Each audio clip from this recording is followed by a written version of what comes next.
അതെ ചന്തുവേട്ടാ, കാതർക്ക് എന്നെ നിക്കാഹുറപ്പിക്കാൻ പോവാ. അല്ല മൊഞ്ചുള്ള ചെക്കനാ. അതെന്താ എന്റെ മൊഞ്ച് കൊള്ളത്തില്ലേ? കൊള്ളാം, പക്ഷേ ഒരു അയ്യടാ, ആദ്യം ശിഖാമണി ചേട്ടനെ പോലെ കാട്ടിലൊക്കെ പോയി തന്റെ ഇടമുള്ള ഒരാണായിട്ട് വാ. ആണാവാൻ കാട്ടിൽ കേറണോ? വേണം.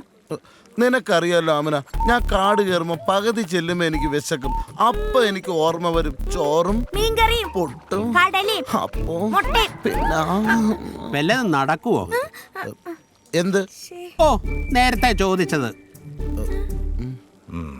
പാഷാണത്തിക്രിമി. കൊതിപ്പിക്കല്ലേ. ഞാനൊന്ന് കാട്ടി പോയാലോ? ആദ്യം വീട്ടിലോട്ടൊന്ന് വാ, എന്നിട്ട് തീരുമാനിക്കാം കാട്ടി പോണോന്ന്. അയ്യോ, അതെ, വേഗം വീട്ടിലോട്ട് ചെല്ല്, അല്ലെങ്കിൽ പെമ്പർ നോത്തി കാട് കയറും. ആണോ? സത്യം. മോളെ, കൊല്ലുന്ന രാജാവിന് തിന്നുന്ന മന്ത്രി. തനിക്ക് ഞാൻ തരാം.